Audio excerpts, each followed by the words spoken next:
The movie has a major identity crisis. I wanted my money back. It was very disappointing. They are pretending like Rachel Zegler is the first of them all when she looks like Lord Farquaad in the film. The Snow White version is woke and feminist and progressive. Rachel Zegler, like so many kids raised on TikTok, she's all for infantata is the only global solution. Rachel Zegler, she's an... Or what? They're leaning into woke. Hardcore. They're petrified of some kind of backlash. If it ain't broken, don't fix it. Leave it the alone. So she comes off as an insufferable, whiny brat. Of course, like with everything on the left these days, they just take it too far. It just doesn't make any sense. It makes a little bit more sense. You can gaslight people so easily. Yes. The new Disney boss babe, who is Rachel Zegler, the inverse of happy. Who wants a movie about true love? What kind of woman do we want out there seeking true love, Eliana? The outrage. So the two stars hate each other. Now, I'm guessing that she's not married. I'm guessing that she doesn't have kids. The movie is a complete disaster, by the way. Every way that Disney changed the story, it changed it for the worse. So apparently, according to them and according to the writers of Snow White, women can't even want to be in love anymore. Snow White gets her name not from the fairness of her skin, as we obviously know. She gets her name from surviving a snowstorm. And if you disagree with this sentiment, just hit the unfollow button. I don't need your business. Thanks. If you're trusted a first reaction by anybody in the media, please go look at the list of names of people who hyped this up as a good movie and make sure you never take their opinions seriously ever again. I sat through the whole thing. This was really bad. It was extremely leftist on every political dimension: racial politics, sexual politics, class politics, regime politics. Its narrative was cowardly. It was just awful. The movie is doing catastrophically. They spent $300 million and it currently has a 2.2 out of 10 rating on IMDb. So she came out and took a large dump on half of the country, everyone who voted for Trump. President Rachel Zegler also posted, F Trump kinds of posts on social media. She also said that she hoped that Trump supporters, quote, never know peace. And then she came out and she said, I apologize. Like, I went too far, but it wasn't sincere. She's not going to be safe for the prince, and she's not going to be dreaming about true love. She's dreaming about becoming the leader she knows she can be. Oh my God. Prince Charming in the traditional fairy tale and in the 1937 movie has been replaced by a common... Disney deleted Someday My Prince Will Come and made a modernized feminist alternative. It's awful, generic. Never mind that the lyrics make no sense at all. All you have to do to make your dream come true is let it echo. Is it like on a metaphorical level? What does that mean? It's got extra musical numbers that are incredibly unnecessary that really add to that runtime. And let me go ahead and let you know that they're absolutely atrocious. There's no life lesson to be had here, and instead it gets replaced with something far more sinister. They make a revisionist Marxist call to arms, where it is Disney's closest film to paraphrasing the Communist Manifesto, and it does. Snow White is the fairest of them all because she has these communist sensibilities to share all resources with the farmers that till the land, and she got those sensibilities from her mother and her father. Now you wash the dishes. You tidy up the room. You clean those cobwebs. And he'll use the broom. Whistle while you work. And cheerfully together we can tidy up the place. In the original Snow White, she cleans the cottage after woodland animals take her there. When she learns the 7 dwarves live there, she offers to cook and clean the place for them as a sign of her gratitude. But in this one, she breaks in and then forces the dwarves to clean for her. So clearly the Barbie screenwriter they hired to write this film thinks that this is a clever kind of role reversal. Funny that making a feminist version of a character always means, in practice, just turning her into an unpleasant, unlikable nag. The modern empowered Snow White won't even allow domestic labor carried out by herself. Instead, she orders the dwarves to tidy up themselves, even when they've had a hard day down the mine. It's their house. But it's so obvious now because of the blight of intersectionality that's spread throughout our entire society that we can't have a woman holding a broom. Not that Rachel Zegler would know what to do with a broom other than fly on. They should have just dropped it like every other steaming pile of dog shit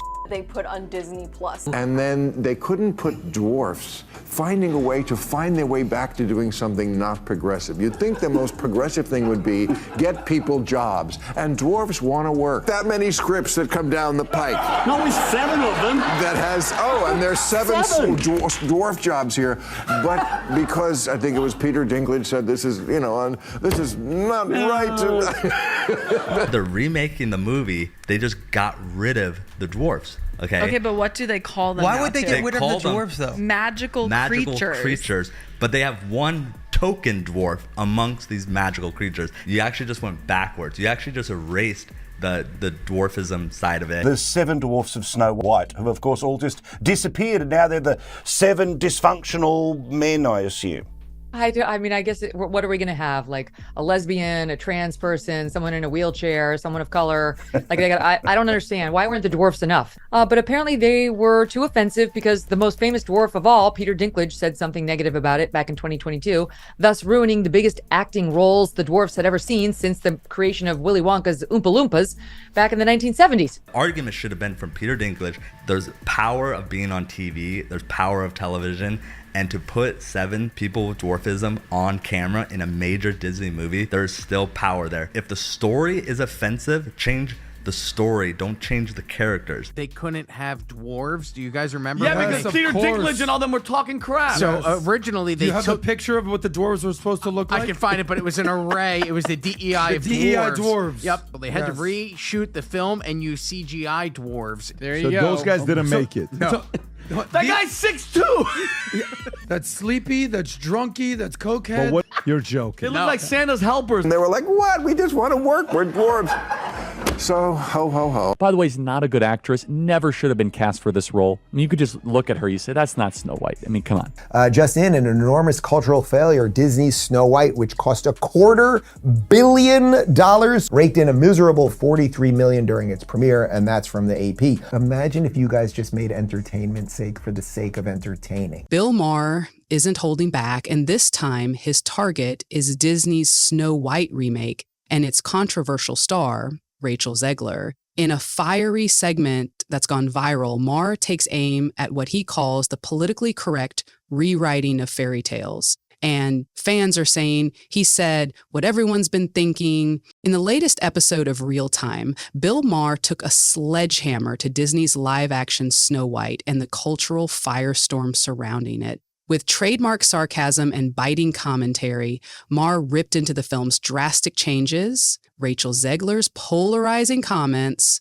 and what he sees as Hollywood's obsession with turning timeless stories into woke lectures. As the internet explodes with reactions, one thing is clear: Maher's takedown has added even more fuel to the already raging Snow White debate. Disney projected a blockbuster $150 million 0 cents opening weekend, but reality struck hard. The film painfully crawled to a mere $43 million 0 cents domestically, with international markets offering little relief. Theater owners are reporting shockingly empty screenings, and merchandise tied to the film is collecting dust on store shelves. But listen to this. The fallout didn't stop at the box office. Disney's stock price took a noticeable hit following the disastrous premiere weekend, sparking panic among investors and executives alike. The financial ripple effects are raising serious questions inside the Magic Kingdom. Could this mark the end of Disney's once lucrative remake strategy? At the center of the storm is Rachel Zegler herself, the young star chosen to lead the beloved fairy tale. Known for her breakout role and vocal talent in West Side Story, Zegler was initially seen as a promising choice, but things quickly took a turn when she publicly criticized the original 1937 classic as outdated and declared that the remake would fix its perceived flaws. But it gets worse. Zegler's social media presence only intensified the backlash. Her politically charged comments and dismissive tone alienated a large portion of the fan base, sparking outrage online. Attempts to clarify or apologize fell flat. If anything, they added more fuel to the fire, leading to the explosive rise of the viral hashtag Boycott Snow White. This controversy underscores a new reality in Hollywood. A star's online behavior isn't just PR. It's a direct factor in a film's financial fate, and in this case, it's one Disney is learning from the hard way. Disney's bold decision to dramatically alter beloved characters and key narrative elements hasn't landed well with audiences. The once heroic prince from the original film has been reduced to a minor supporting role, leaving longtime fans disappointed and confused. Meanwhile, the evil queen's classic motivation, simple, relatable, jealousy, has been replaced with a convoluted power struggle that muddies the plot and weakens the story's emotional core. But it gets crazier. One of the most controversial changes came in response to actor Peter Dinklage's public criticism of the original portrayal of the Seven Dwarfs. In an attempt to modernize the film, Disney scrapped the iconic characters and replaced them with a diverse, mixed group of magical beings. The result, audiences were left baffled, with many questioning the logic and execution of the change. These drastic departures from the source material have sparked a larger conversation and a growing concern that Disney may have lost touch with the very magic that made its classics timeless. Disney films are legendary for their unforgettable tunes, but this time, the magic is missing. The Snow White remake ditches beloved classics like Hey Ho and Someday My Prince Will Come, replacing them with a handful of new tracks that critics and fans alike are calling bland and uninspired. But that's not all. New songs like Echo and Mirror's Lie have become lightning rods for ridicule online, slammed for their heavy-handed messaging and lack of the charm that once defined Disney musicals. Instead of uplifting an already struggling film, the soundtrack has only added to the disappointment. Disney's musical gamble has clearly missed the mark, leaving audiences not humming along, but wondering what happened to the timeless melodies they grew up with. Critics and families alike are voicing their frustration over the film's wildly inconsistent tone.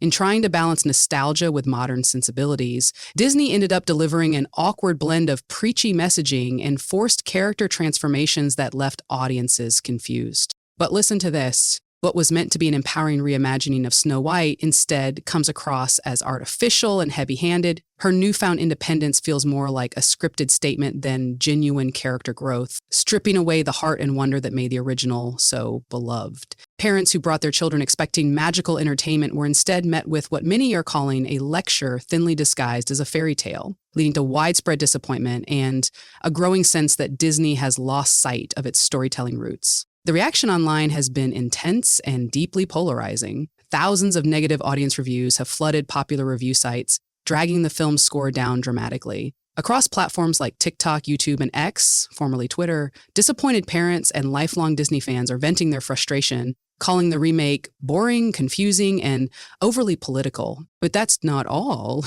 While criticism dominates the conversation, a smaller group of defenders has emerged, praising the film's fresh reinterpretation and visually stunning production. Still, the split reactions highlight a growing challenge for Disney, the near impossible task of modernizing a beloved classic while also satisfying the expectations of nostalgia-driven audiences. In trying to do both, the studio may have ended up pleasing no one. Snow White's box office failure has sent shockwaves through Disney HQ, triggering internal panic and serious reconsideration of the studio's future strategy. Analysts now speculate that Disney may be forced to drastically rethink its approach to live-action remakes. Will the company pivot back to more faithful adaptations that honor the originals, or could it scrap some of its planned reimaginings altogether? But listen to this. The ripple effect isn't limited to Disney alone. Other major Hollywood studios are watching this fiasco unfold with growing concern, realizing that audiences may have finally reached their limit with heavy-handed, controversial reboots of beloved classics. This could mark a major turning point in the industry, one where nostalgia is no longer seen as a blank check and studios are forced to tread far more carefully when tampering with the timeless stories audiences hold dear. Social media now drives the narrative more powerfully than traditional marketing ever could, and Snow White is a textbook example. While Disney poured millions into polished trailers, interviews, and promotional campaigns, it was the tidal wave of criticism on TikTok, YouTube, and X that truly shaped public perception. Videos mocking the film racked up millions of views, completely drowning out Disney's official messaging. But it gets crazier. The film quickly stopped being just a movie and became a proxy battleground for broader cultural debates. Instead of sparking meaningful artistic discussion, Snow White was consumed by arguments over politics, identity, and Hollywood's direction. In the end, Disney learned a painful lesson. In today's media landscape, losing control of the social media narrative doesn't just hurt, it can derail an entire release. Disney's next moves will reveal whether they see the Snow White controversy as just an isolated misstep or a major warning sign for their broader creative strategy.